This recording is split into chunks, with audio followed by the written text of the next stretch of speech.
who proved during the World Series that champions by the Bay don't necessarily have to play baseball.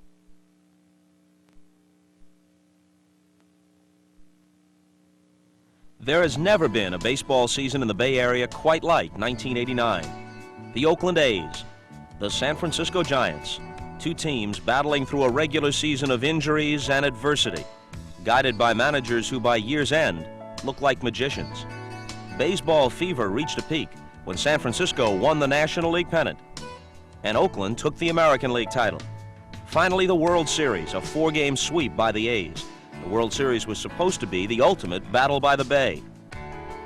But then came the earthquake that rocked Northern California just before Game 3, a quake that sent both players and fans through a kaleidoscope of emotions and created the awkward combination of baseball in its glory and nature in its fury.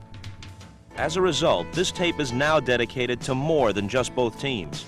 It's for the people of the Bay Area, for it was their strength, their compassion, and their resiliency from which emerged the true champions by the Bay. We begin our story with the National League pennant-winning San Francisco Giants. The road to the Giants' first pennant in 27 years began in February in Scottsdale, Arizona. Cactus, palm trees, and the essence of spring, baseball.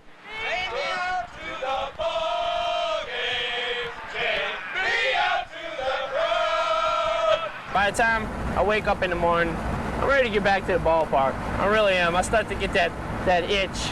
I'm ready to go. When the Giants come to town, it's bye-bye, baby. Where you had it cross the scene like this before, now you're here, which is you learn in 2 days. You learn that already, so that's not really a problem. Oh, when the field goes marching in. Oh, when the field goes marching in. Oh, when the field goes marching in. I'll be in that number.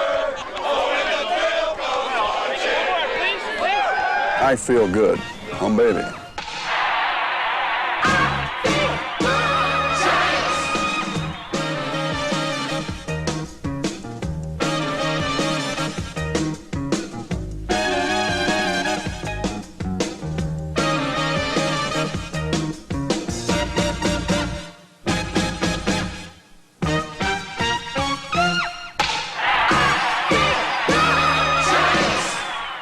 Everybody's talking right now. The Padres have it won, and the Dodgers are defending world champs. We'll sneak up on some people. We'll give them a rough day. Yeah, give them all they can handle. Turning Kevin Mitchell and Will Clark into profits, the Giants opened the season in San Diego. And for Roger Craig's club, it was a convincing display of power. No one was more prophetic than Mitchell as he hit him with his first shot. And deep, he's going to get not only one, he's going to get two with the first home run of the season. But Kevin wasn't through. He drove in 4 of the Giants' 5 runs on the night, and then Mike Lacoste sealed the victory against the Padres. Struck him out, and the ball game is over, and the Giants have won it here on opening night. A come-from-behind victory for the San Francisco Giants, who opened the season on a winning note. As April moved on, Mitchell's hot bat was wearing out National League pitchers. The Giants still needed fine-tuning in some areas, but Mitchell was already tuned up, and his medley of home runs and RBIs was news up and down the dial. And she's not there at 7. Would you like to tell us your name? Good morning, San Francisco. Frank and Mike here, and here it is the 26th of April, and already it's a beautiful day. And that's because the Giants won last night. Don Robinson and Craig Lefferts combined on a shutout of the Cardinals. That's right, and Will Clark and Kevin Mitchell, how about those guys? Last night, Mitch got his league-leading 23rd RBI. Hum, baby. Yes, the Mitchell mystique was growing fast, but it wasn't always fueled by offense. And that's sliced to left field, and it's another chance for Mitchell, and he makes a barehanded catch! In my entire life, I've never seen that happen. Well, look at that. I have a feeling you're not alone. You gotta be kidding me. Matt Williams might have felt good about his power stroke when 6 days into the season, he beat the Reds with a grand slam. But that turned out to be a bright moment in an otherwise trying month for Williams.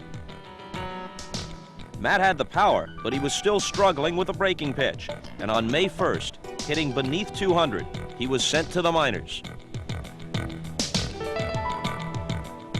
The Giants, meanwhile, had their ups and downs.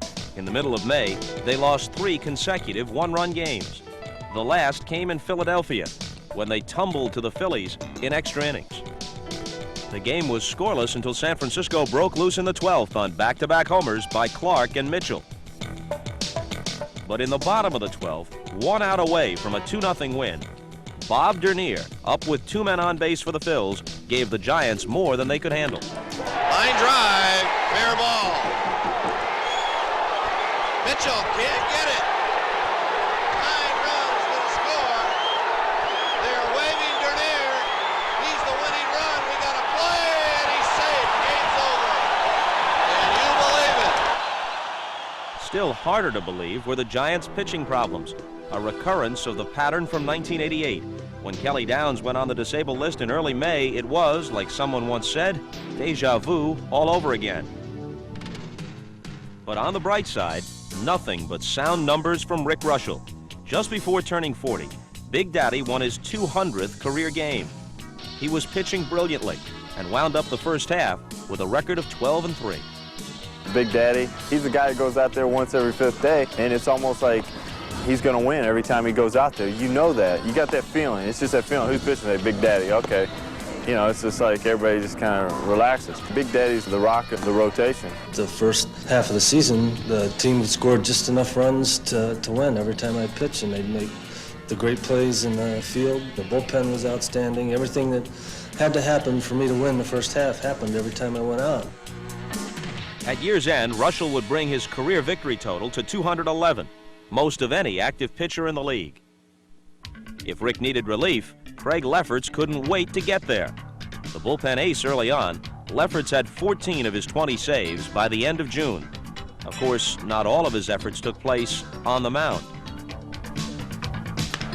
And Webster hits it fair down the right field line and into the corner and into the Giants bullpen through the fence.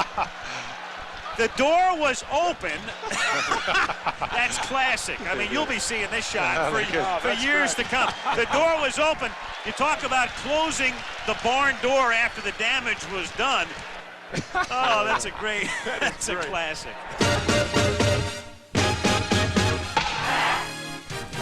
Nothing improves a team's outlook more than winning. And in June, when the Giants came home to Candlestick, they were winning in earnest. They were also finding out that the bench can prove to be invaluable. Ken Oberkfell found his niche, and he kicked off the June homestand with a 3-run pinch hit homer to beat the Padres.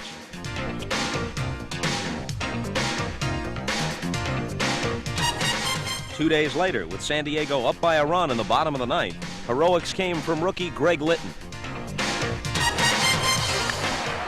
Left center field with distance, way back, going, it is gone.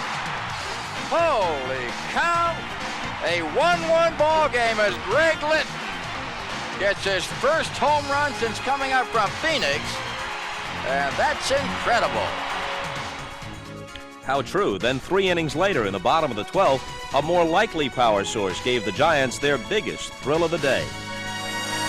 Line drive, way back, going, it is gone.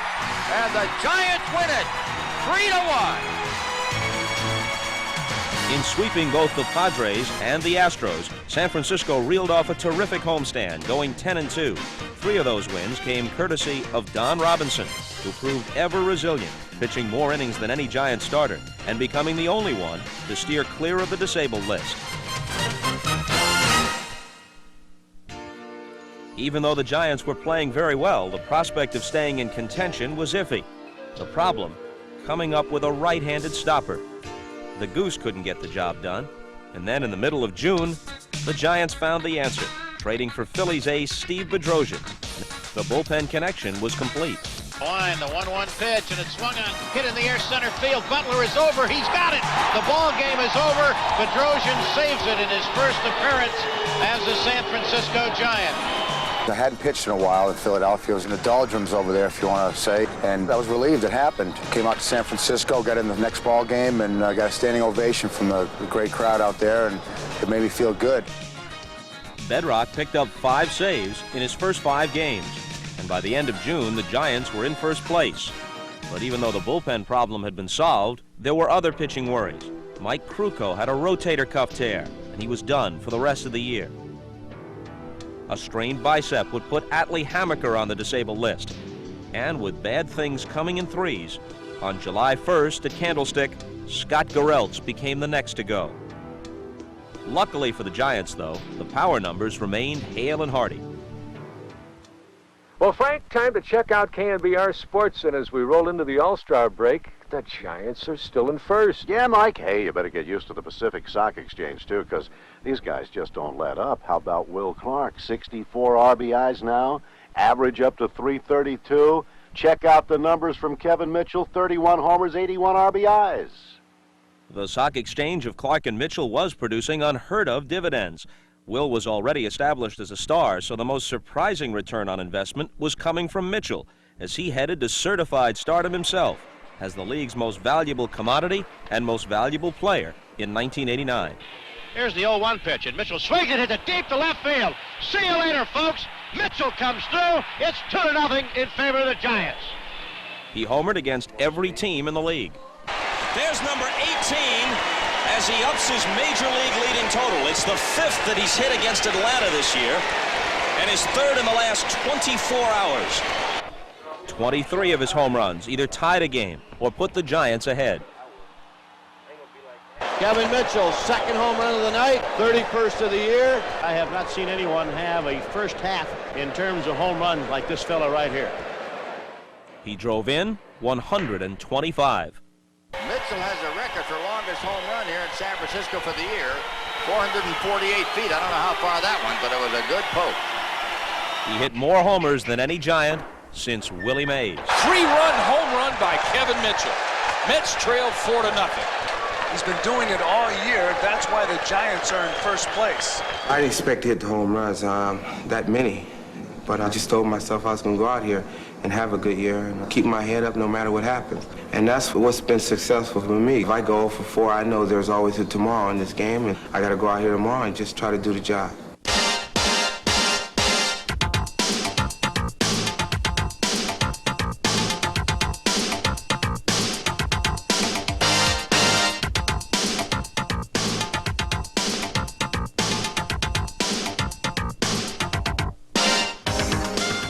Now, it's not that Mitchell didn't have power before. In 2 previous seasons, he combined for 41 homers.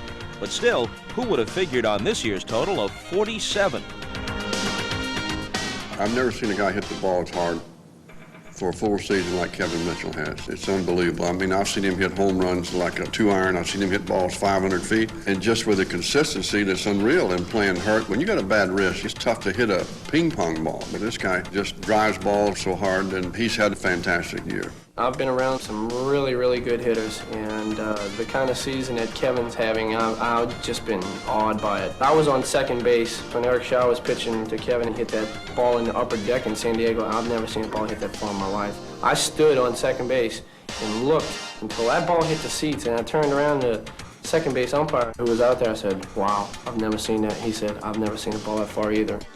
They pulled up a battleship out here and shelled this ballpark. They couldn't have put it up there any better than that. Willie Mays has always told me to be aggressive at the plate, attack the ball, be the attacker. That's what I've been trying to do. Every time I step up to the plate, I have to go up there. I got to try to overpower the ball. Not too subtle, but in Mitchell's case, a workable approach. By the middle of July, he was on a record pace with 31 home runs, numbers that guaranteed him a spot on the National League All-Star team. Will Clark was also an All-Star, of course, and he picked up the award for most votes, almost 2 million. Rick Russell was there for the 4th time in his career, but 3 weeks after the All-Star game, Russell would be sidelined with a groin injury. The same day Big Daddy went down, Atlee Hammaker was disabled again, this time for almost 2 months. Then on August 10th, Dave Dravecky brought the Giants hope and inspiration. Bolstered by his strong religious convictions and overwhelming fan support, he was fighting back from cancer. I remember from the first day that I found out that I had the tumor and that eventually it had to be removed, that they were calling with their support, their encouragement. And from that day all the way through, this entire organization has been very supportive. And then the excitement for them and for myself on August 10th, being a part of that day was just very special. It had only been a year since Dravecky had a cancerous tumor removed from his pitching shoulder. The surgery was deemed successful, but the long-term prognosis for recovery was uncertain at best. Even still, recovery and pitching again was the only thing Dravecky considered. When he came back this spring training and I saw him and he had that big cleft there where the muscle had been taken out, he says, I'm going to make it back. And I said, well, if anybody can do it, you can, David. He says, that's right. He says, I'm making it back. I'm going to pitch in the big leagues this year. And today's starting pitcher for San Francisco, number 43, Dave Dravecky. While I was standing on the mound, it's too difficult to express in words what I actually felt inside. It was just something that was so overwhelming, and I was so thankful for that opportunity. And at the same time, so excited about once again having another opportunity to play Major League Baseball. Dravecky's return felt like a miracle. To fans and players too, it said something about the human spirit. It is the most memorable thing that's ever happened to me in my career, to be able to sit in center field teary-eyed watching Dave Dravecky come back and pitch when everybody in the country, doctors, people, even family, thought that maybe he wouldn't pitch again. A normal pitcher pitching that game in a pennant race is tough. It's a lot of pressure, a lot of anxiety. But what he went through to do something like that was, I'll never forget that. It was one of the most unbelievable things I've ever seen in my life. The day was heroic. Dravecky won the game, bolstering the pitching-troubled Giants and giving inspiration and courage to a young cancer patient. Hey, I want to ask you one question. What did I ask you about I feel good? Do you feel good? Yeah. Can you say that in the microphone? I feel good. Atta baby. But then, just 6 days later, in the midst of delivering this pitch to Tim Raines, Dravecky collapsed, his arm broken in the same area where the tumor had been removed. This time, there'd be no comeback. Fearing further injury, and after due consideration, Dravecky decided to retire. The Giants had received inspiration from Dravecky, but now his re-injury put Roger Craig's pitching staff in still more disarray. I broke a Major League record this year by using 15 starting pitchers, which I naturally didn't intend to do. But, you know, with everything that's happened, you know, it happened so much last year, I said, no way it can happen again this year, but it did. So Craig kept rearranging and restocking his pitching staff, and somehow the Giants kept on winning. He was the ideal combination of strategist and optimist. Roger never deals in the negative. You can't walk around our clubhouse and hear anybody talking about things that have gone wrong. Things go right in this atmosphere. If we lose a tough game, hey, he always come in the locker room and when everybody's in there, and he tells them, hey, you know, the game's behind. Let's come out and get them tomorrow. And that's the type of manager you need. You don't need the type of manager that's going to come in and get on you. Roger Craig is the encouragement manager. He gives you that confidence to want to come back tomorrow and fight. He's just been outstanding. The respect he gets from the players, the way he handles the team from starting in February all the way through October, it's just wonderful. The Giants' success was a direct result of Craig's leadership, but the hitters, the fabulous Baker boys, were the work of batting instructor Dusty Baker. Sitting and talk to Dusty really helps me. Like, he'll tell me to slow down a little bit, slow my bat, work with my feet and stuff like that. So Dusty's been a big asset for me, and he's really been a big asset to the younger players on this team. Like rising star Matt Williams, back from the minors, he practiced what Dusty preached.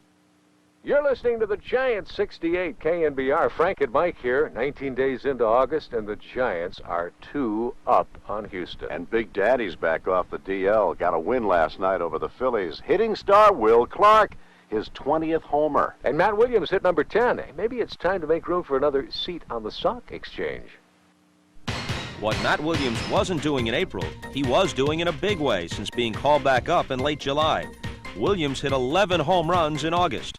Ample evidence that the trip to Phoenix had paid off.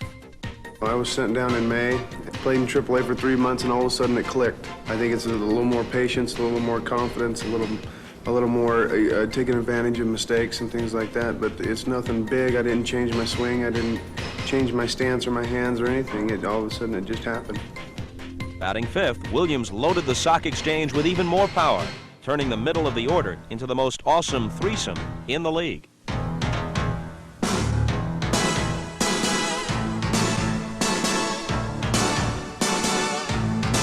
Back-to-back home runs here in the 6th inning. Will Clark and Kevin Mitchell. Home run! Will Clark ties up the ball game, 4 apiece. Matt Williams crushes one well beyond the wall in left center field. The power didn't always come from the heart of the order.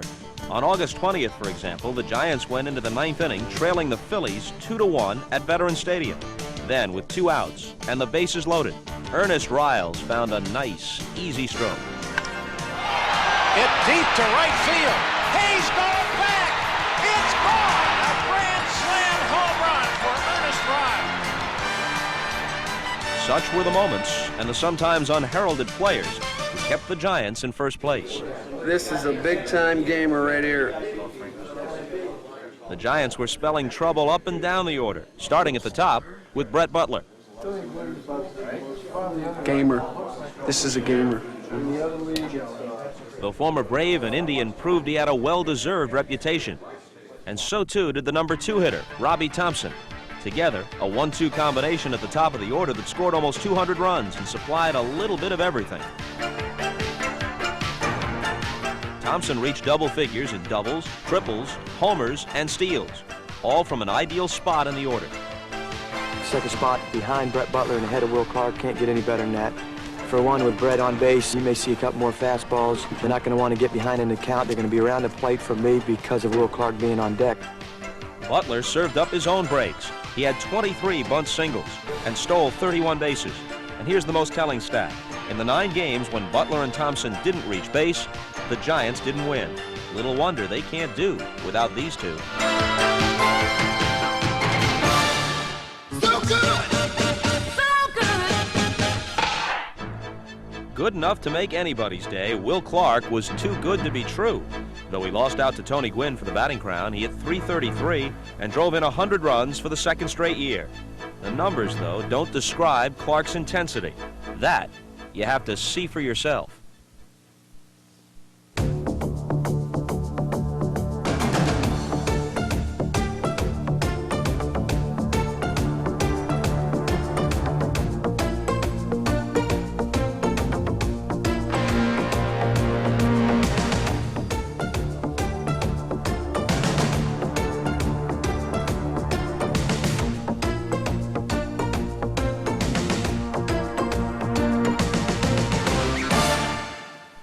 Will Clark reminds me more and more and more of a young Ted Williams. Ted was a no-nonsense guy. He came to the ballpark with his game face on. When he went between the white lines, nothing. I used to think that the stadium could burn down around Ted Williams when he was at bat, and he wouldn't know it. And I feel the same way about Will Clark. I think the whole place could collapse. When he's at war with that pitcher, everything else is blocked out.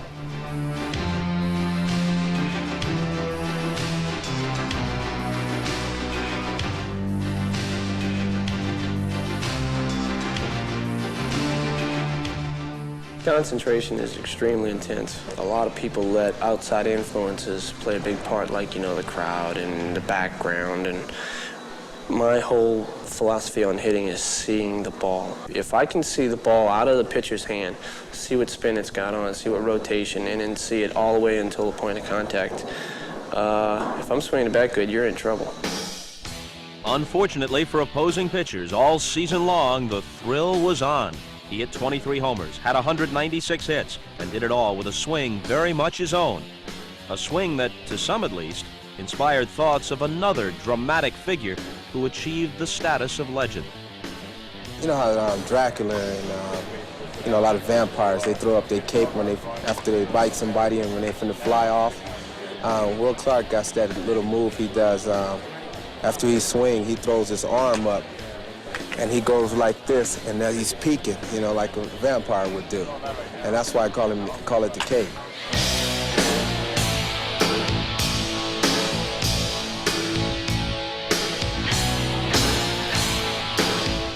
All hitters have certain fundamentals that have to be the same, but everybody has their own different style in order to get to those fundamentals. And mine's just, I guess you want to call it a little off the wall, but it gets the job done. Okay, Giant fans, this is it. September the 1st. The Giants are 4 games up on the Astros, and now comes nail-biting time. And don't forget, Frank, today's also the day Major League teams can expand their rosters. So guess who the Giants brought back? Whoa, what a moment here at Candlestick. A standing ovation marking the return of Bob Brenly. And what a return in his first game back with the Giants. Brenly delivered. And it's hammered to left center field. Samuel on the run, and Brenly is really back.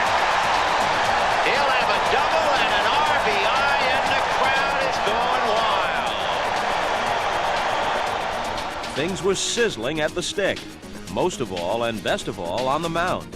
Scott Garrelts opened September in the midst of an 8-game winning streak, and he beat the Mets to keep it alive. Garrelts was on his way to 14 wins and the league ERA title, while the Giants took care of more immediate matters, sweeping the Mets and moving an even 20 games above 500. Best of all, the starting pitchers were coming on strong, winning 4 in a row. After polishing off the Mets, the Giants headed to Cincinnati. On September 4th at Riverfront Stadium, San Francisco saw nothing but red. 8 runs in the red, to be exact. By the end of the 6th inning, it looked as if the Cincinnati Reds had this baby all wrapped up. If the Giants were going to get something going any way at all, they'd need the help of their killer bees, a group of guys so named for their backup B-team status in spring training. These bees turned out to be a bench to reckon with. They talk about the starting 8 being important, but for us, the most important on our club is the killer bees. Here they are. Donnell Nixon. Mike Benjamin. Killer BB. Jim Link Weaver. Killer Obi. Logs. Logs indeed. Mike Laga came off the bench against the Reds and hit this 2-run homer to bring the Giants within 4. Then a swarm of bees attacked. Base hit center field. Litton scores, then it's an 8-5 ball game. Off the glove of Quinones, that might score 2. Nixon scores. Here comes Brenly to the plate. 2 more runs are in, and suddenly it's 8-7. Curveball, center field, base hit. Here comes Spire. This ball game is tied as Garrelts goes to 3rd, and the Giants have come all the way back from an 8-0 deficit to tie it here in Cincinnati. In the 9th, the Reds were stung for the 2nd time by Mr. Laga. 1-1 pitch. Base hit right field. Garrelts scores. The Giants lead 9-8. They put the killer bees in, and I tell you, they did their job. What bees supposed to do? They went out stinging. All year long, the Giants had a knack for coming back. Exhibit B. On September 20th, they were losing to the Dodgers 7-zip after 3 innings. But then San Francisco's explosive offense, well, exploded. And with 4 in the 9th, the Giants tied the game. Now, a win here was looking all the more critical, because while the Giants and Dodgers were playing, the onrushing Padres were closing in. Jack McKeon's boys won 20 out of 25.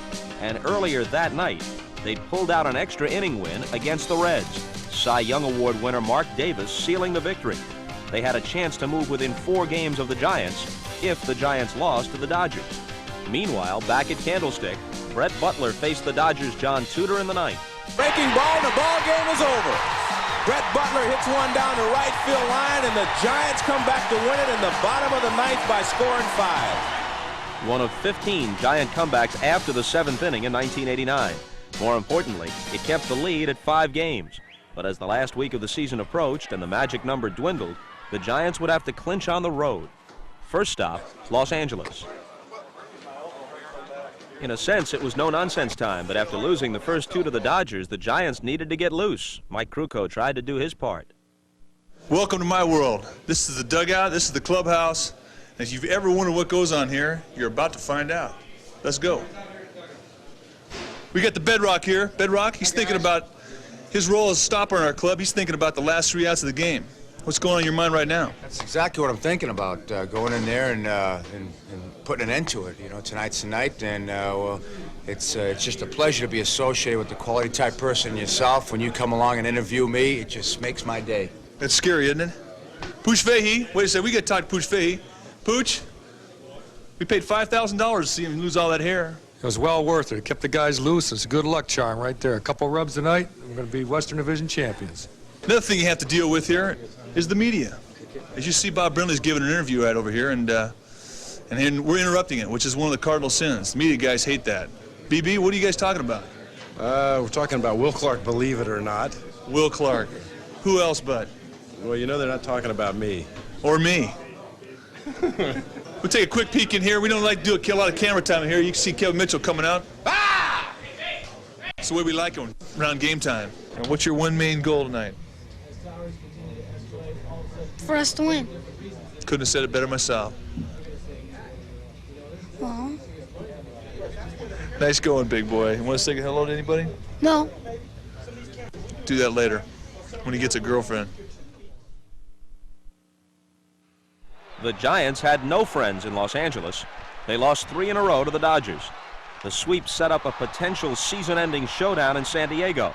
But to make that a reality and give themselves a shot head-to-head against the Giants, the Padres had to beat the Reds that night in San Diego.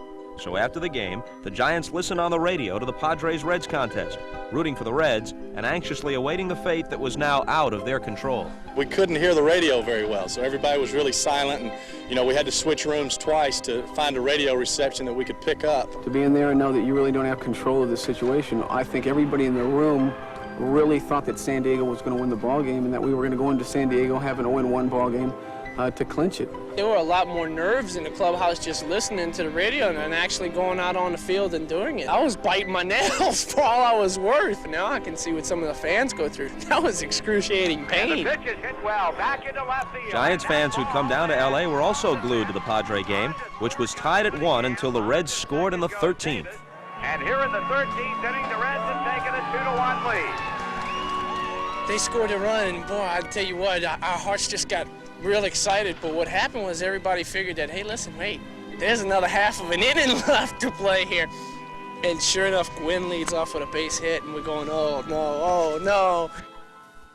But the Padre rally died, and the Giants were Western Division champs. Back to the play-by-play. All right.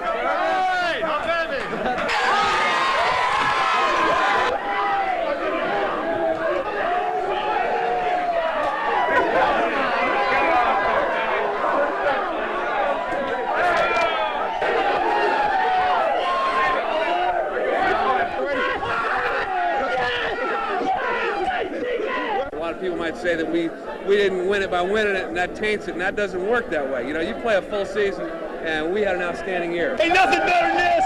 We'll see you in Chicago. We're the best. We're going to prove it. Woo! Yeah!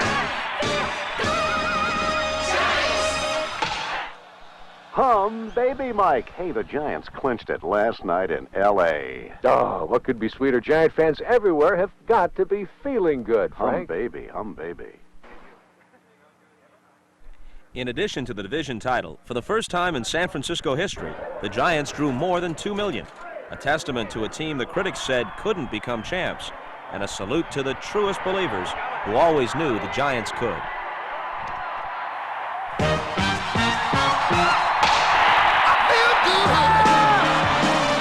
I knew that I would, yeah. I feel fine. Gonna have a good time. So good. So good.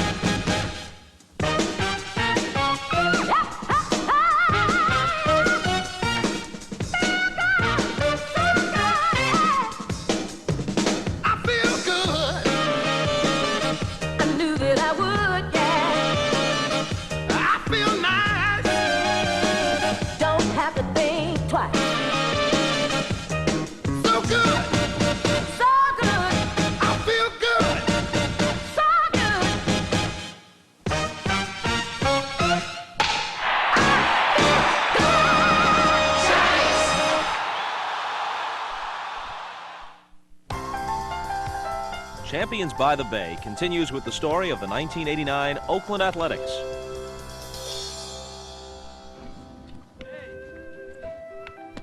The other Champions by the Bay found spring training to be a time to shed the memories of their disappointing World Series loss to the Dodgers in 1988 and to refocus on going the distance in 1989.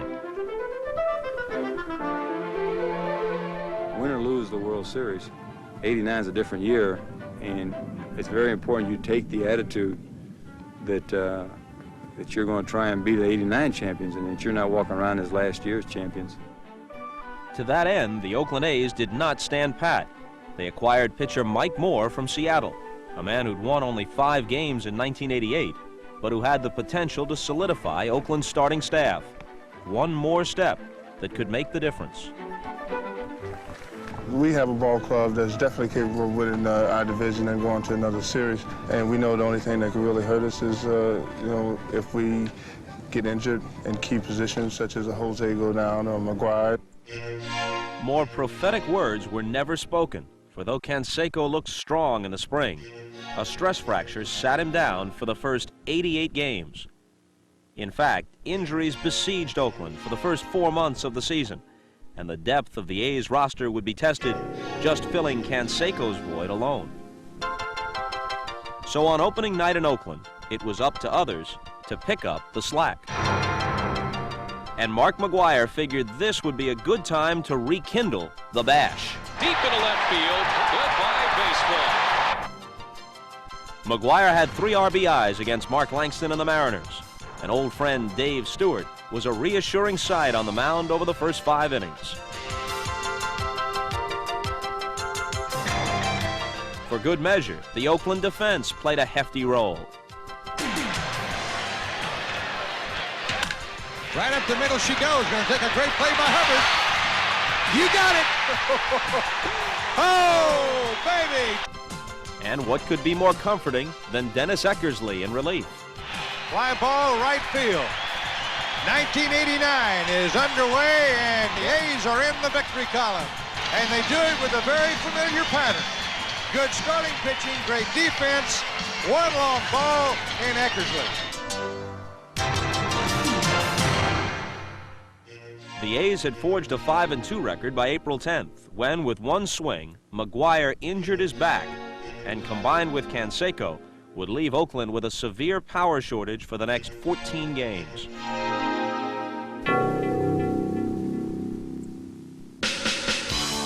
It was clear the Mighty Mites were going to have to step forward. Guys like Tony Phillips, Stan Javier, and Mike Gallego. Gallego alone would wind up starting 59 games for the year. No one player proved more versatile than Phillips, though, who played 6 positions for Oakland in '89 and at times made folks forget all about Canseco. Well, almost. Canseco's official fill-in was Javier, who started 49 games in right field and hit .300 into May. Javier's going to swing away, and that he does. A line drive to left center field. Stan Javier puts the A's on the board. Well, it stems back to Tony La Russa having confidence in the players that he had on the bench when the injuries happened. And I think that gave me and Gallego and Stan Javier a boost of confidence to go out there and perform. Soft liner. Phillips up the ladder to grab it. Molitor lines one into right field, and it's backhanded by Javier. Kirby Puckett, great stop by Gallego. Look at this play. Oh, baby! Instead of there being some drop-off, these guys are playing at that same high level. So that's a tremendous lift to your team, because instead of what you thought would be the guys who play most of the time, you've got a different combination, but there's no decrease in quality.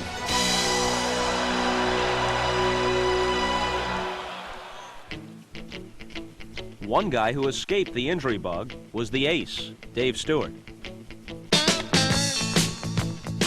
Stewart won 5 games without a loss in April, making him 11-0 in that month over 2 seasons.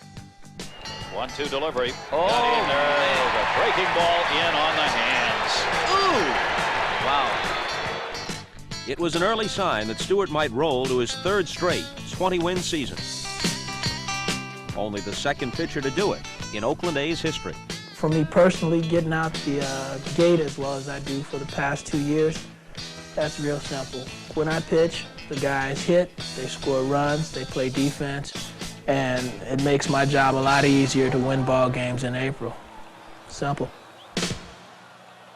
From the ace of the staff to the diamond in the rough, newcomer Mike Moore would go on to lead the A's with 172 strikeouts and finish with a career-high 19 victories. Proof positive that the potential the A's saw in him at Seattle just needed to be realized. Mike Moore certainly came over here with a tremendous amount of physical ability, and we incorporated into his repertoire this year a forkball, which is a new pitch for him. Woo, good forkball, and a strikeout victim. It's added something when I'm not as sharp with my other pitches. It's another pitch that I can throw for strikes. And now there is a strikeout for Moore on the forkball, and that is his 4th strikeout of the game. Moore started strong, winning 3 games in April, allowing less than 2 runs a game. And that helped the A's forge an 18-8 record the first month, leaving them a game behind the Texas Rangers.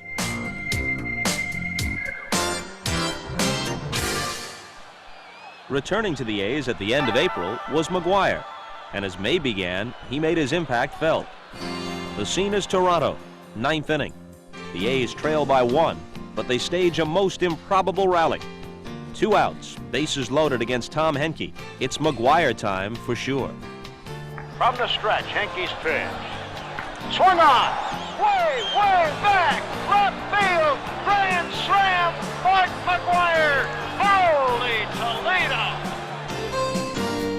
McGuire's dramatic blast put the A's in first by half a game, where they'd remain the rest of the month. But May was not without its setbacks. A seemingly innocent double-play pivot sent 1988's Rookie of the Year, shortstop Walt Weiss, hobbling to the disabled list, joined there on the same day by pitcher Storm Davis. 2 more key performers for the A's suddenly no longer in the picture, and while Gallego covered for Weiss, it was Todd Burns who weathered the storm for Davis. Burns won 3 games in May, including 1 start where he retired 19 of the 20 men he faced. With all the injuries, Tony La Russa was forced to manage like never before. Probably the best prepared manager I've ever seen. I mean, he is so prepared. He is so into the game. He doesn't let anything slip. And what he did this year with the players he had out and the players he had to play with, just gives credit to Tony La Russa. But La Russa, as he always does, preferred to put the credit elsewhere. I think our club has taken turns picking itself up. And I think the strength of our club is our balance and our attitude. For me, if you speak about the positives on a ball club, I think you start with the players. But those players need a philosophy on which to build. And in Tony La Russa, they have a leader who makes everything that much easier. The man's a winner. You know, you got to like to play for him because he's going to keep you in the ball game. He keeps his players, whether you're starter or whether you're on the bench, he keeps everybody sharp. He keeps everybody in tune. He knows how to handle ball club. Manager, motivator, navigator, and always a winner. One thing La Russa could always count on was the steadiness of at least a select few. People like Dave Parker. Big Dave had 22 home runs and 97 RBIs, figures that led all designated hitters. But Parker's contribution was more than just the long ball. He exuded experience and a swaggering confidence that helped steady the younger players during the pennant race. You should respect everyone and fear no one, and that's my theory on playing, and that's what I try to reflect in the clubhouse and on the field. Parker's savvy was nearly matched by that of outfielder Dave Henderson, a postseason veteran. A late-inning hero if ever there was one, Henderson hit over 300 through mid-May, and 7 of his 15 home runs in 1989 gave the A's the lead. Swung on, long drive, high into left center field. It's gone! It's a home run! Dave Henderson has defeated the Milwaukee Brewers. Holy Toledo! But if Henderson was the bad boy on the A's, the uncontested good boy was catcher Terry Steinbach, fast becoming a perennial all-star and always there to lend a clutch hit. The pitch is ripped into center field. Base hit. Henderson scores. Parker to third being waved in. The throw by Yount cut off and he'll score. In Oakland's subtle blend of age and youth, steady players like Parker, Steinbach, and Dave Henderson gave the club clutch performances and gave the fans a reason to believe.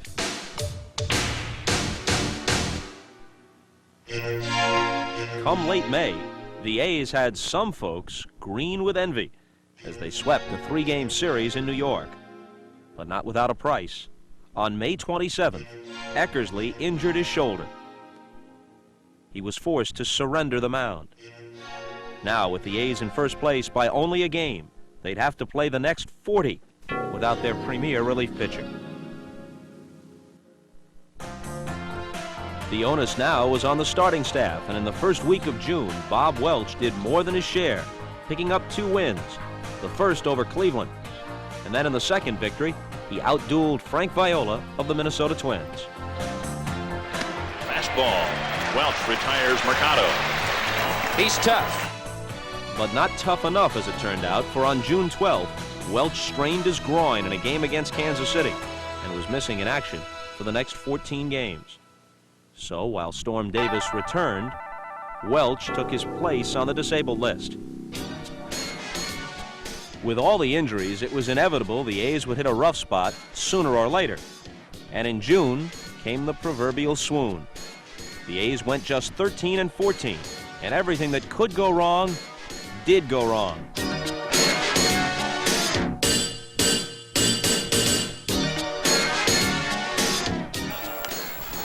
High in the air to right field down the line.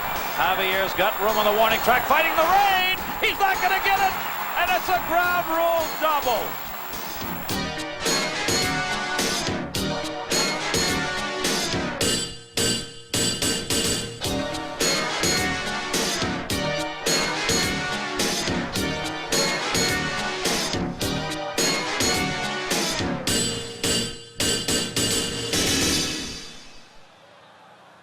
Something had to be done, so on June 20th, the A's traded Greg Cadaret, Eric Plunk, and Luis Polonia to the Yankees for Rickey Henderson. It was, quite simply, the trade of the year. He got out of New York, he's back home, where he's always loved to be, and he grew up, and I love to watch him steal bases. Got to be out there. I got to make things happen and then let the big boys take over. June 22nd, Rickey Henderson's first game in an Oakland uniform since 1984, and he immediately reminded everyone about the kind of impact he can have on a ball club. They're waving him around, relay to McGriff. McGriff's throw to the plate will not be in time, and Rickey's home in more ways than one. Jarring memories and scoring runs, Rickey also showed that his speed was not confined to the base paths. Rickey Henderson, Dave Henderson, Rickey's got it! I'll tell you, he's making the homecoming very pleasing to the Oakland fans.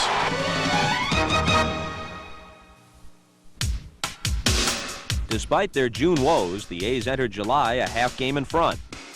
But with Eckersley still out, La Russa looked to others in the bullpen, like reliable left-hander Rick Honeycutt. They did a tremendous job when Dennis Eckersley was not available for our club. Honeycutt just repeatedly went in there and shut the door on the opposition, and whenever Todd Burns was given the opportunity, he did as well. The hard-throwing Burns picked up 4 saves while Eckersley was out. And back just in time from elbow surgery was Matt Young, who slowly settled into a setup role for Oakland. For the 4th straight year, the soft-spoken and hard-throwing Gene Nelson would appear in 50 or more games. Following a rough first half, Curt Young came on strong with a 3-1 second half mark and an earned run average under 2. No question, the depth of the Oakland staff was coming through. I think that we have a club that realizes that you don't pat yourself on the back too often, but you be proud of the way that you're going about playing the game, and you go out there and you just keep grinding it out. So even with all their injuries, the resourceful A's were but a game and a half out at the All-Star break, and were certainly well represented at the game. La Russa was the American League manager. McGuire, the first baseman. For the second straight year, Terry Steinbach was the catcher. Mike Moore was there for the first time. And believe it or not, so was Stewart, who despite back-to-back 20-win seasons had never been named to the All-Star team before. For Stewart, it was a long way from his first few frustrating years with the Dodgers. He was traded from LA in 1983, winding up in Texas, where a year later he went 7-14. Finally, the Phillies, who buried him in the bullpen, released him in '86. Somewhere, the A's saw something in Stewart that everyone else had missed, and brought the Oakland native with a career record of just 30-35 back home. Stewart responded with 3 straight seasons of 20 or more victories. And just as importantly, he gave himself to the community in a heartfelt effort to help others find their way. I'm from this area, and my situation is not different from very many of the kids that have grown up in this area. There have been tough times in my childhood. I've been active in this community since I started playing professional ball back in 1975 in some form, working with the boys' clubs or just getting out in the parks and recreations. You know, I work with kids because I genuinely like being around kids. I don't think I can say it any better than that. Believing in yourself and self-respect. Tell me what you know about the drug situation. All I can say is just stay away from drugs. Be smart, don't start. My players are real receptive in what I'm trying to do, and they offer to help me in whatever it is that I'm doing during the course of the season. So I think I'm being well received by my teammates and people in the area. The thing about Dave is that he's very sincere about the things that he's done. He feels important, because where he grew up in Oakland, I think that he feels like he wants to give something back. He's special when it comes to that. And how much does Oakland appreciate Dave Stewart? Well, enough to have a day in his honor. A citywide answer to Dave Stewart's love. My mother and my grandmother, who are behind me right now, have always said, when you share your gifts, the gifts become greater. If it's a worthwhile cause, if it's for the community, if it's for the good of youth in the community, then Dave is there. He's right there all of the time. I'll never forget at one of our Christmas parties for deserving kids, I said, thanks for being here. He said, are you kidding me? I want to be here. I mean, he truly does it because he wants to, and he believes in it. He's a tremendous role model. The main thing is to survive and be counted for as a person, a whole person, with a sense of self-esteem and ability to think for yourself, being able to make decisions for yourself, and that's what I try to get across to kids. Following the All-Star game, the picture brightened as both Canseco and Eckersley returned. And in his first Major League game of the year, baseball's only 40-40 man cut loose. Jose hits it high and deep to right field. That ball is well tagged. It is gone. Canseco's first home run of 1989 in his 4th plate appearance. And with a perfect 9th inning, it didn't take Eckersley long to assure the A's that their 1.5 game deficit was really nothing to fear. After all, the cavalry was here. For Bay Area native Eckersley, a most successful return to the active roster. Meanwhile, for another homegrown product, a renaissance was about to begin. For much like in his high school days in Oakland, Ricky Henderson's bat was passing all the tests. Well, he saved our life here early because when he came in, we had a lot of guys that were about played out because I think they had risen to the occasion and beyond it to overcome some of the injuries, but Ricky's been great. Great enough to steal 52 bases in 58 attempts for Oakland. Nothing seemed to distract him as he reached base in 80 of 85 games and gave birth to a brand new baseball term. a Ricky rally. I think Tony La Russa brought that Ricky rally up. It's just based on, I can draw a walk, I can steal second and third, and score on a sacrifice fly with no hits, and that's what he called a Ricky rally, just for me getting on base doing the thing. It used to bother me, because he'd step out of the box, and he takes a lot of pitches. It's hard to throw strikes, too, and very irritating, to a pitcher.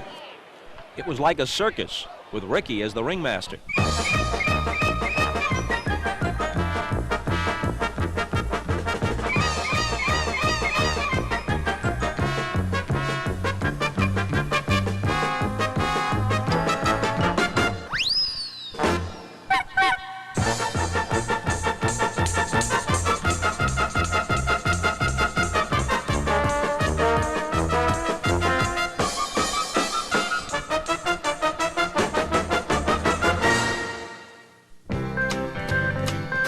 Come the end of July, it was showdown time against the California Angels.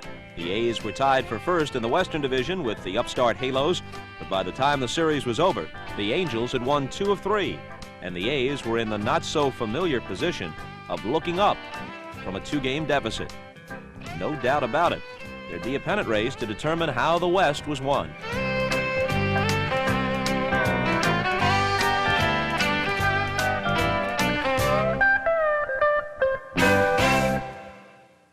On July 31st, all the key people were back and healthy, but some folks had never left.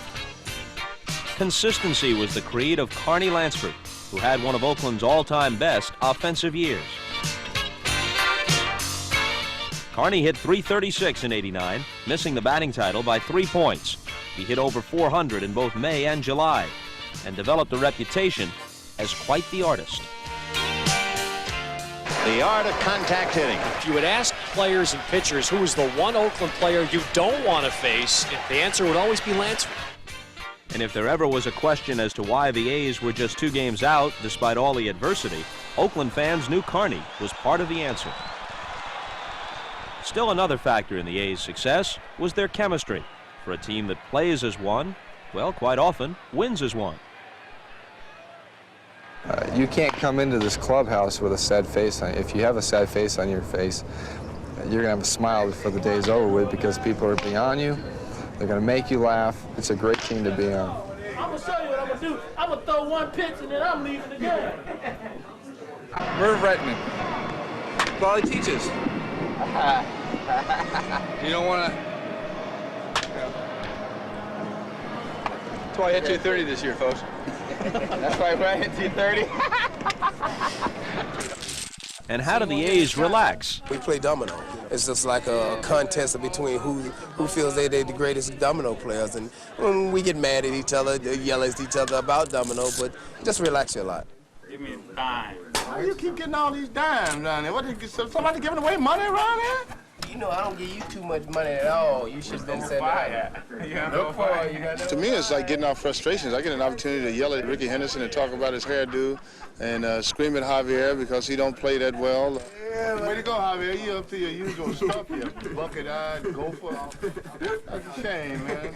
Let me cut that money down. It just creates a jubilant atmosphere, and when you got a jubilant atmosphere, it makes it a much better place to prepare to play baseball. With everyone now healthy, the mid-August rematch against the Angels had a decidedly different feel. California and Oakland were tied for first, but not for long. Phillips drives it deep into right field. That ball is carrying, and it is gone. Strike 3. Phillips makes a diving stop of a one-hop grounder, gets up and throws out Joyner. And it's in time. He's out at third base. Still nobody down, and Dave Parker ripping into the gap in right center. Henderson on his way to third. Latchman bringing him around.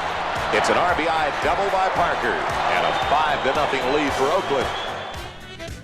The A's won 2 of 3 from California, and in fact won 8 of their last 12 in August, putting them in first by 2 games as September rolled round.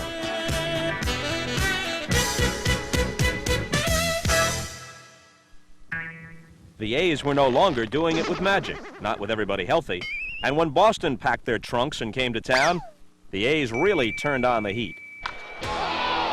Yes, Oakland saw the light, and the chance to increase its lead in the West.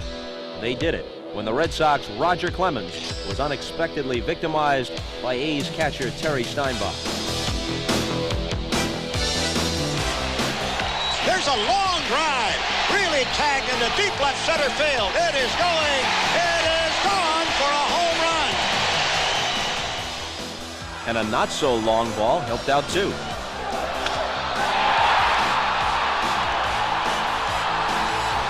Later in the series, Parker hit the jackpot, his 8th career grand slam.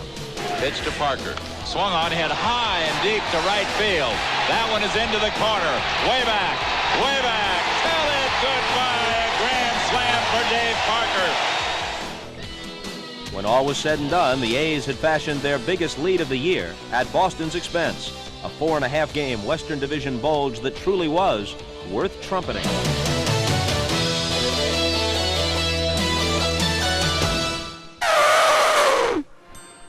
But baseball teams never forget, and 10 days later, at Fenway, the tables were turned. The A's could do no right. The Red Sox, no wrong. I can't remember the last time since I've been here that we've got swept by a ball club, and at what I would consider a crucial time. The 3 losses in Boston really, I think, brought the team together and really, I think, sparked the ball club because we realized, hey, we got to go into Cleveland and play very, very well. The lead was down to 2.5, and the A's arrived in Cleveland with the eerie feeling that the division might be slipping away. And though La Russa may have had his reservations, much as I do about this script, the Indians were next, and the bats came alive. Chapman's in the gap. Snyder on the horse will not catch up with it. Henderson scores from third. The 2-1 lead for the A's. A 3-game sweep, as it turned out, that put Oakland 3.5 games in front. Next stop, Minnesota, where they rattled the Twins with 19 runs in 4 games.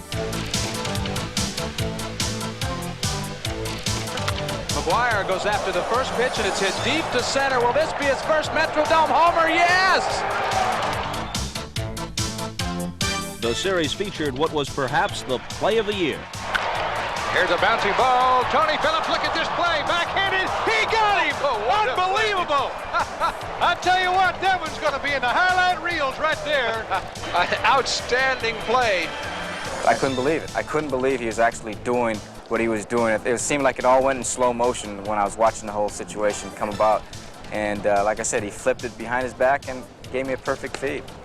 It's something I expect Ozzie Smith to do, not Tony Phillips, that's for sure. Meanwhile, Bob Welch became the 4th Oakland pitcher to win 17 games, his 2nd straight season with that victory total. In addition, Stewart won his 20th game for the 3rd straight year, something no Major League pitcher had done since Jim Palmer in the 70s.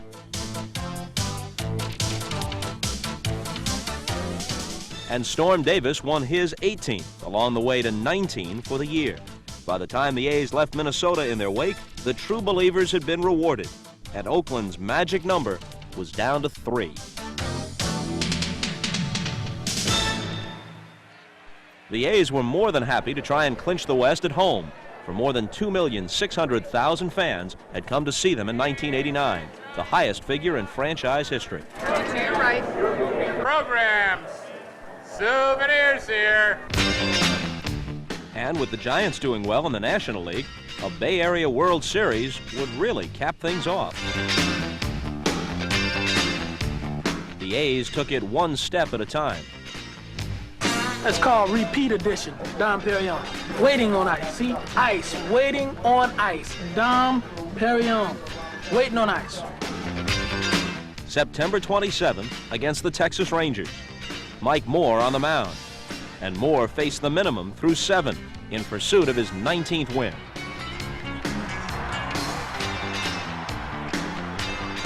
Now all the fans needed was some hitting, and Jose was just the man.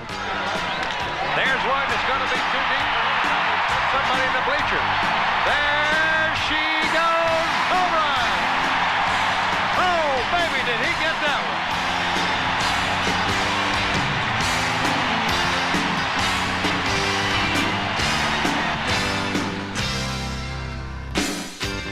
And what would the clincher be without some glove work?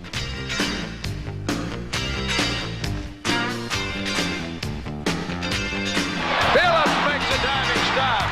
How about these guys? Long wide backhand to Gallego, and he made a pivot unbelievable at first. Those guys are something to watch, aren't they? Preparations were in order in the clubhouse. And in the dugout, anticipation. Everyone else in town was awaiting Nelson's pitch, the pitch that would ensure a rerun of Oakland's favorite show. This could be it. The A's are Western Division champions for the second year in a row.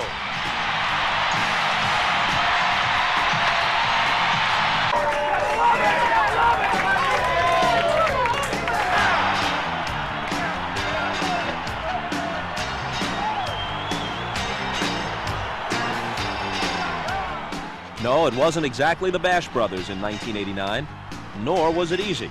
But through all the injuries, the A's persevered, thanks to a love of the game that comes from the heart, and the kind of team effort that comes from depth, chemistry, resourcefulness, and an unabashed will to win.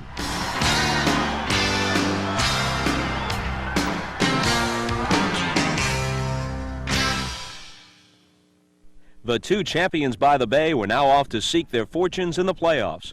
For the Oakland A's, that meant staying put at the Oakland Coliseum. The A's had their sights set on a second straight pennant, and in Game 1, they greeted the Toronto Blue Jays, who could be a formidable opponent. Dave Stewart was touched for 3 early runs, but then stifled Toronto.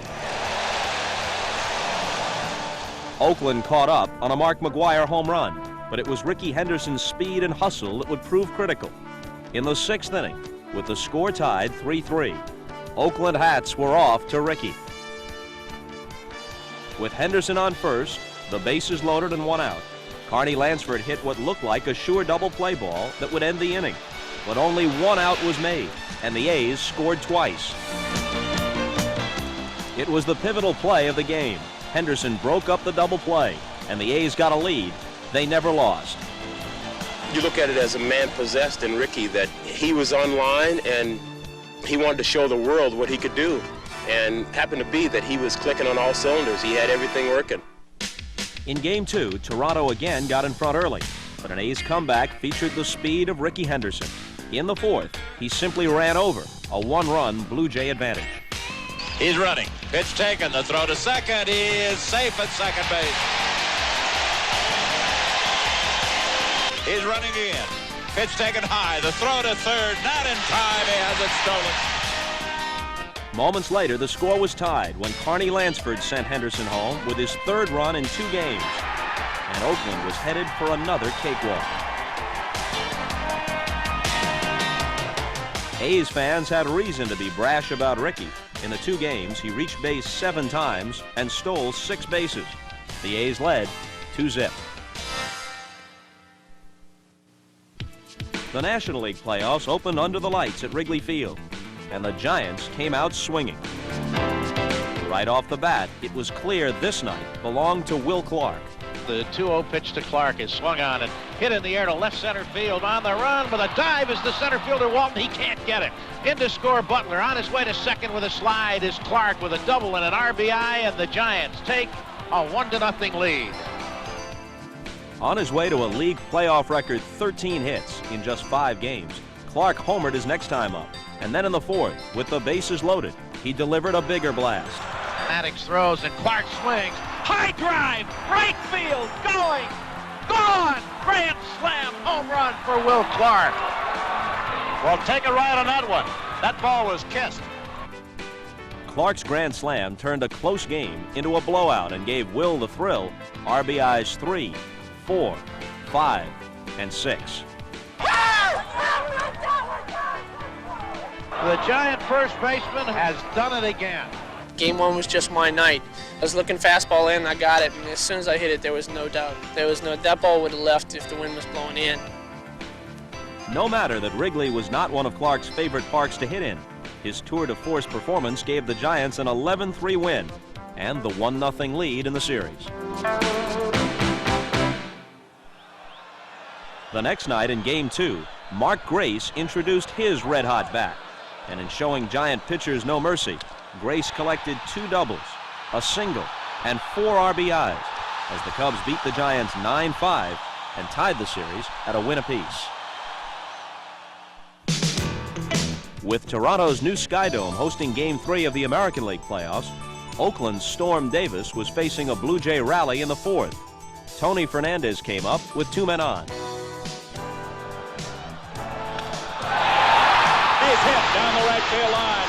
Knocked down by Canseco. Going to third is McGriff. He's heading for the plate. The throw not in time, and Fernandez winds up at third base. Toronto's 4-run rally did the A's in, and the series stood at 2-1 in favor of Oakland. Go, Jays, go! Go, Jays, go! But in Game 4, Ricky Henderson was on the go, this time with 2 home runs, one of them a 430-foot shot to dead center. Ricky's blast might have won even more admiration were it not for the colossal clout of Jose Canseco. Swing and a high, deep drive to left field. If that stays fair, that is gone. Tell it goodbye into the upper deck. Somewhere around 500 feet. I can't imagine a ball being hit any farther than that. I don't care, Mickey Mantle or whoever. I don't think anybody's ever hit a ball that far. Even with Oakland's shower of power, the Blue Jays rallied from 4 runs down. Mookie Wilson on the run. Off the glove of Gallego into right field. Mookie will head for the plate. Here's the throw, offline, he scores. The Blue Jays scored 3 times, in fact, and went to the bottom of the 9th, down by just 1. Dennis Eckersley was in a jam, a man aboard, and the winning run at the plate. But he fought off the threat, saved the 6-5 victory, and the A's were 1 win away from the World Series. In Game 5, Ricky Henderson and friends brought their full complement of pitching, power, speed, and defense. But in the first 3 innings, it was Henderson alone, a one-man wrecking crew. The MVP of the playoffs, he dashed off a little of this and a little of that, and the A's led 2-0.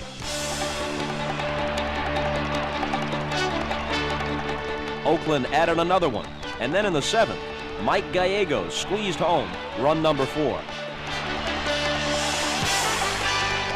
In the 8th inning, Toronto showed signs of life. They came back with a run. In the 9th, George Bell started a rally that would eventually cut Oakland's lead to 4-3.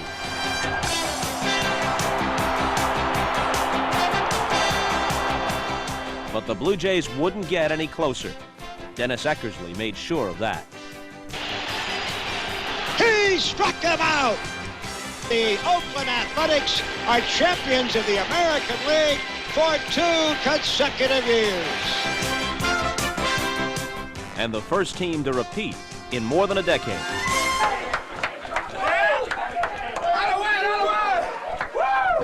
We're back!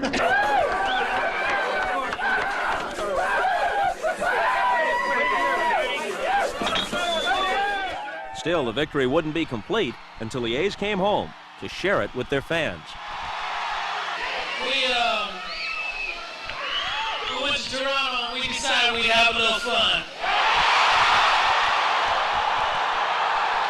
The fun times were starting to roll at Candlestick too, as Giant fans prepared for Game 3.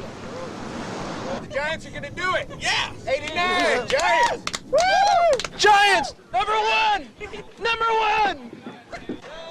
With the series tied at a win apiece, more than 62,000 poured into the stick. But Giant spirits were shaken in the first inning when the Cubs took a 2-0 lead. In a wild bottom of the first, though, the Giants didn't get the ball out of the infield and still scored 3 runs to go ahead. The lead would swap hands again, and in the 7th, Les Lancaster came out of the Cub bullpen to try and protect a 1-run advantage. Brett Butler on first, 1 out, and up to the plate, Robbie Thompson, who homered off Lancaster in Game 2 at Wrigley. Lancaster comes. There goes Butler. The pitch swung on, hit to left field. Going back is Smith. He looks up. It's gone. Robbie Thompson with a home run, and the Giants lead it by a score of 5-4. I hit the home run, and I was just pretty much floating around the bases. I tell you, it was one of those things you dream about doing, and here I was contributing with a big hit and helping us go ahead in the ball game, and pretty much shifted the momentum a little bit back to our side. The momentum stayed on San Francisco's side. Steve Bedrosian saving the 5-4 victory, and the Giants went up 2-1. In Game 4, the Cubs stamped out a Giant lead in the 5th when Andre Dawson delivered a double that tied it up.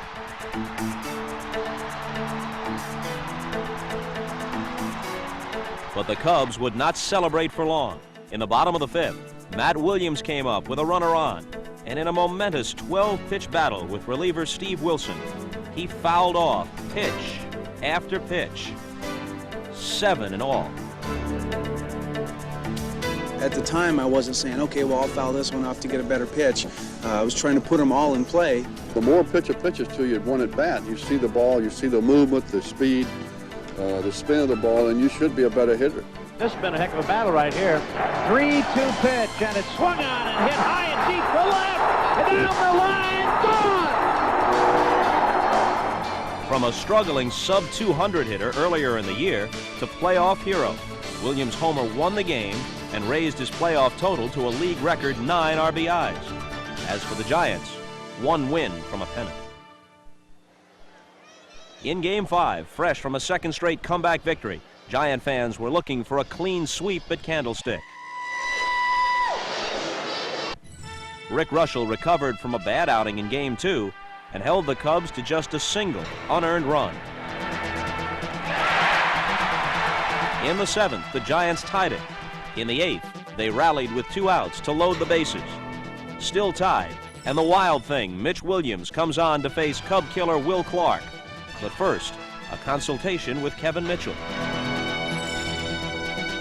Well, I had asked Kevin what he thought he might throw, and Kevin said fastballs, but he said away, and I went and talked to Dusty Baker, and Dusty Baker says he thought he'd throw fastballs away. So that's 2 out of 3, and like I said, I have the ultimate say-so. So I come back to the on-deck circle, and I'm loosening up, and Kevin said, let's get the job done. I said, it's done. Maldonado with the lead from third, Butler off second, Thompson from first in the pitch, and Clark hits it up the middle in a center field base hit. Maldonado scores. Here comes Butler. On his way to third is Thompson. The Giants lead 3-1. And Superman has done it again. Clark's hit capped off an MVP performance and gave the Giants their first trip to the World Series since 1962. Webster at second, Walton at first. Bedrosian throws to Sandberg, and the pitch is grounded to second base. Thompson has it, throws to first. It's over. 27 years of waiting have come to an end. The Giants have won the pennant.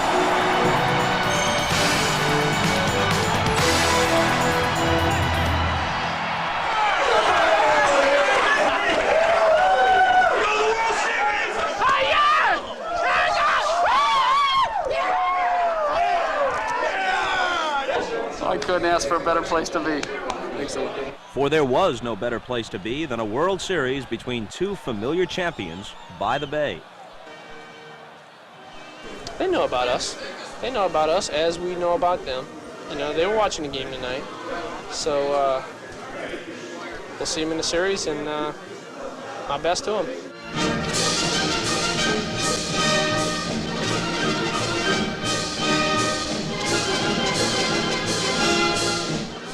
My cat's an A's fan. If the A's win, my husband's sleeping on the couch.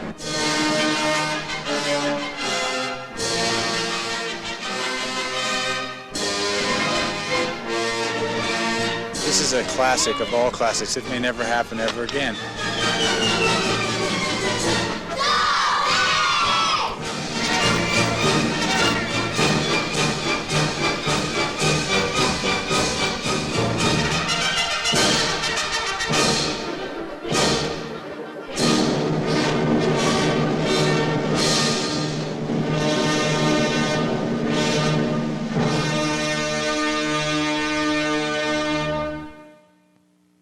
That's what it's all about, big boy. Throw any BP today? A lot of managers like to be here. And a lot of managers would like the luxury of Dave Stewart going for them in Game 1. Stewart was close to invincible, passing his first test of National League hitters this year with straight A's. And the A's would get all they'd need in the second by playing some good old-fashioned hardball on the base paths. Swung and a slow bouncer to first. It's fielded by Clark. Coming home is Steinbach. He knocks the ball loose. Safe at the plate. He jolted the ball out of the grasp of Terry Kennedy, and the A's lead 2-0. An inning later, San Francisco slipped another peg, as for the first time in 12 World Series games, Dave Parker cut loose. Swing and a drive to deep right. Way back, way back, way back. Tell it goodbye. 4-0 A's as Dave Parker lofts one into the right field seats. For Oakland fans, the series opener couldn't have turned out better, as Stewart made their night complete.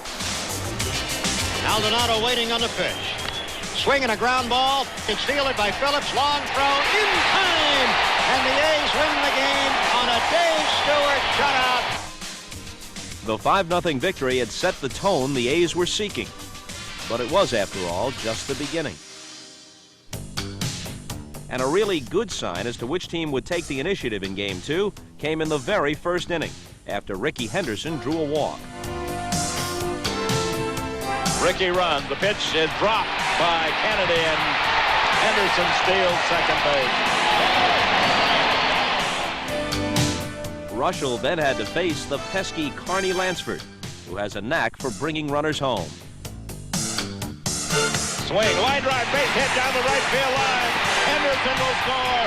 Lansford will go to second. The throw, Carney's in with a double.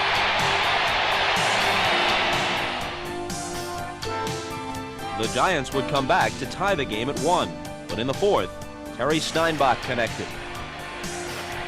Swung on, hit deep to left. Way back, stays there, it's gone. You can tell it goodbye. A 3-run home run for Terry Steinbach. And the A's lead it 5-1. Once again, timely offense and solid starting pitching, this time from Mike Moore, sent the Giants down to a 5-1 defeat and sent the series back to Candlestick with San Francisco in a 2-0 hole, their spirits sagging, and as the saying goes, their backs clearly to the wall. The pregame warm-up for Game 3 was winding down when the event took place that would change this series' place in history forever. Fans, media, and players were simply going about their business. Then, earthquake.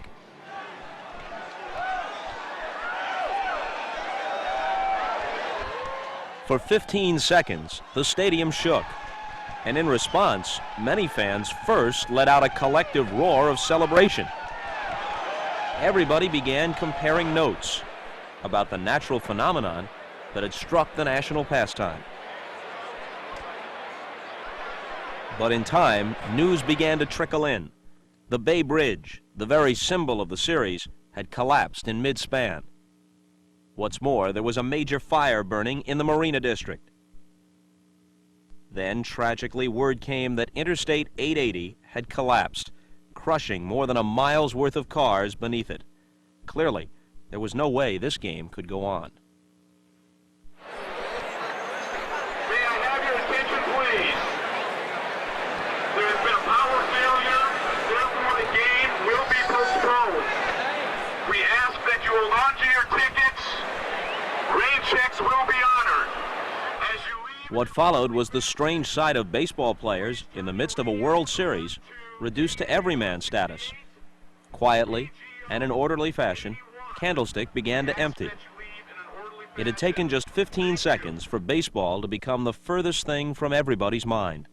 For now, there was real fear, for family and for friends.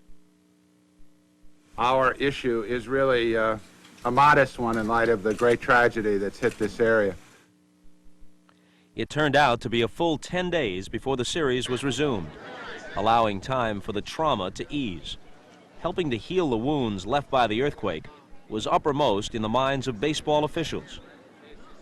And through tragedy, the World Series helped inspire a newfound bond of goodwill And upon resumption, baseball took the opportunity to thank the thousands of selfless men and women who gave of themselves in helping others in the aftermath of the quake. Then it was back to baseball, and Dave Henderson helped put the A's in what was by now a familiar position.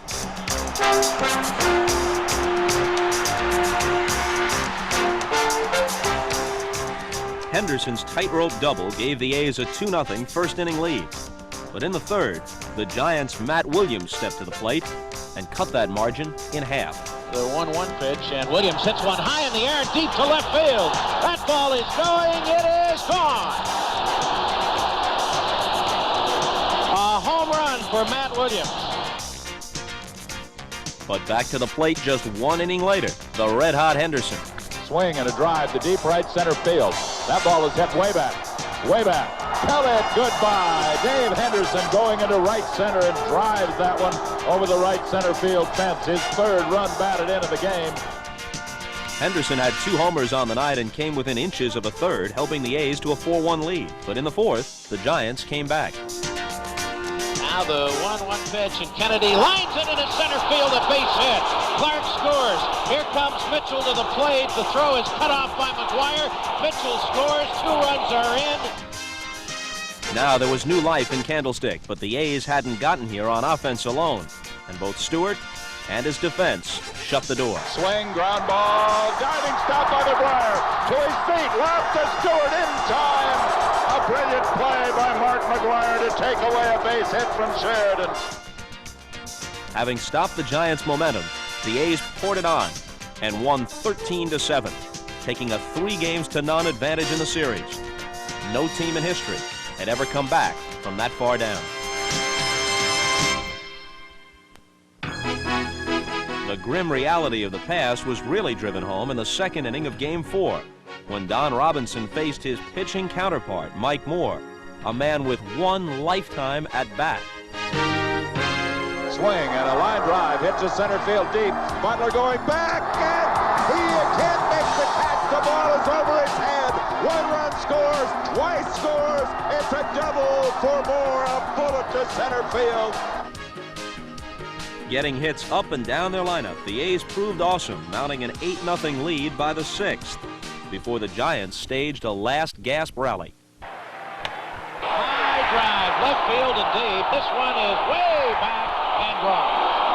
Well in left field. Henderson looks up. Goodbye. See you later. And it is now an 8-4 game.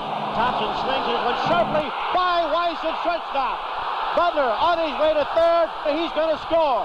It is 8-6 in favor of the A's. The Giants got an A for effort, but the A's got a giant to come up short. Come on, bitch! Let's go, San Francisco!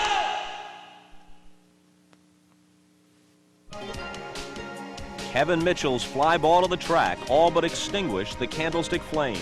The A's would increase their lead to 9-6, and then turn matters over to Eckersley. Swung on bounce, off McGuire's glove. Phillips has it, throws to Eckersley in time. Another great play by Tony Phillips. And the A's have won the World Series in a sweep. For the National League champion Giants, sadness and some reflection. For the world champion Oakland A's, redemption, as they secured what they had missed out on just a year prior.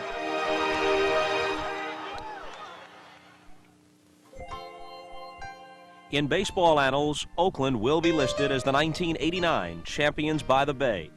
But for everyone who was touched by the earthquake that gave this World Series its historic context, it goes much deeper than that.